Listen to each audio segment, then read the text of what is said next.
Bisa. Iya, Ya. Bu. Oke, selanjutnya Ibu mau tanya dulu nih. Kira-kira teman sebangkunya hadir nggak? Hadir, Bu. Hadir, berarti nggak ada yang libur ya sekarang. Jadi, oke. Hari ini Ibu mau bertanya dulu. Kemarin kita belajar apa sih? Tempo lagu, Bu. Tempo lagu. Oke, Bu. Kemarin kita udah belajar tempo lagu. Nah, sekarang kita lanjutkan. Hari ini kita belajar cerita fiksi. Nah, jadi tujuan kita belajar cerita fiksi hari ini yaitu supaya anak-anak itu mengerti pengertian dari cerita fiksi. Lalu anak-anak ibu bisa mengidentifikasi tokoh-tokoh yang ada di dalam cerita fiksi atau cerita yang akan nanti ibu berikan kepada anak-anak. Selanjutnya supaya anak-anak mengerti tokoh-tokoh, lalu selanjutnya dan jalan cerita dari teks yang akan ibu berikan nanti. Nah, sekarang di sini cerita fiksi ini bisa diartikan dari dua, yaitu yang pertama cerita khayalan dan juga bisa cerita fakta. Nah, cerita khayalan ini Nah, di sini kan ada cerita khayalan dan juga cerita fiksi berdasarkan fakta. Jadi, jenis-jenis cerita fiksi di sini berarti yang pertama itu kalau yang khayalan itu ada dongeng. Kalau fakta ada legenda. Nah, sebenarnya cerita fiksi ini ada berbagai jenis lagi, tapi di sini Ibu ingin memfokuskan ke dongeng. Nah, sekarang Ibu akan membagikan teks cerita fiksi yang berbentuk dongeng kepada masing-masing anak-anak Ibu ya.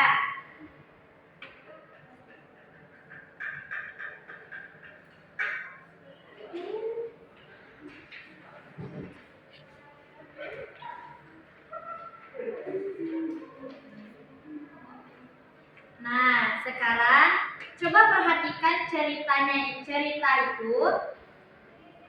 Jadi, dalam teks yang sudah Ibu berikan itu kan, di dalamnya terdapat cerita, yaitu cerita tentang dongeng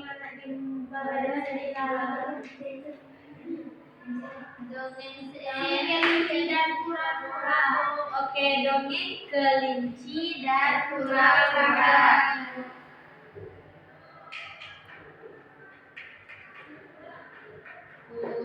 Oke, kelinci dan kura-kura. Nah, coba perhatikan lagi. Dongeng kelinci dan kura-kura itu ada berapa halaman sih? 2, Bu. 2 halaman. Oke, karena cerita itu ada 2 halaman, coba Ibu mau lihat anak-anak Ibu membolak-balikkan kertas itu menggunakan jarinya Ibu. Coba diperhatikan ceritanya. Diperhatikan cerita yang depan, cerita yang belakang. Sudah? Sudah ya? Sudah. Nah, sekarang coba hitung ada berapa paragraf cerita kelinci dan kura-kura tersebut. 4. Oke, tadi ada berapa paragraf? 4. Ada 4 paragraf. Nah, Ibu mau nanti anak-anak pada saat membaca cerita tersebut, dongeng tersebut, Ibu mau anak-anak menuliskan satu paragraf itu satu ide pokok. Jadi kan ada 4 paragraf. Jadi ada berapa ide pokok? 4 ide pokok yang akan kalian tulis nantinya di buku tulis kalian. Oke, sekarang silakan dimulai membacanya. Tulis ya apa ide pokoknya ya. Skip. Anak-anak sudah selesai? Sudah. sudah dituliskan di pokoknya? Sudah, Bu. Sudah, oke. Sekarang ibu mau anak-anak menceritakan kembali cerita tersebut ke teman sebangkunya. Oke? Ceritakan kembali cerita kelinci dan kura-kura tersebut ke teman sebangkunya. Silakan diceritakan. Ada ya.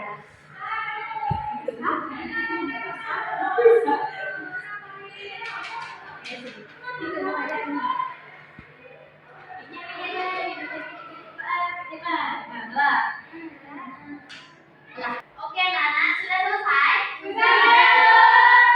Oke, masya Allah. Nah, kalau sudah selesai, sekarang ibu mau anak-anak menjawab pertanyaan, dua pertanyaan yang ada di papan di sini. Kerjakan dalam waktu 5 menit ya. Baik, Bu.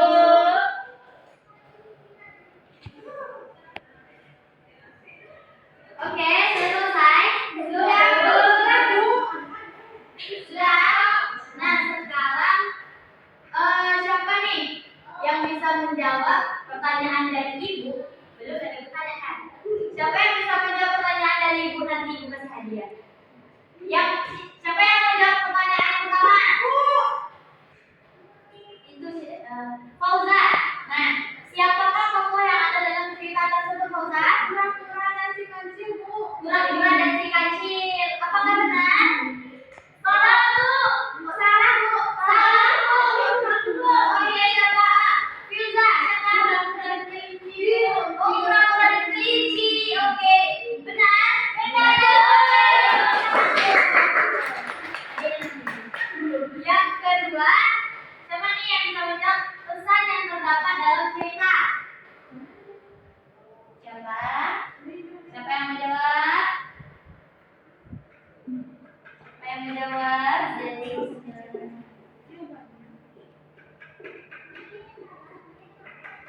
Siapa yang mau? Gak ada yang mau hadiah nih. Oke? Ini. Oke, kepada Tina dipersilakan untuk menjawab apa pesan yang terdapat dalam cerita. Panjat. Dari dongeng tersebut, Ya. kita bisa mengajarkan kepada anak-anak kita bahwa sehebat apapun kemampuan yang kita miliki, kita tidak boleh sombong dan meremehkan oleh orang lain. Tidak sombong, Bu. Tidak boleh Tidak sombong. boleh sombong. Nah, siapa tahu apa lagi? Menghargai kemanusiaan. Menghargai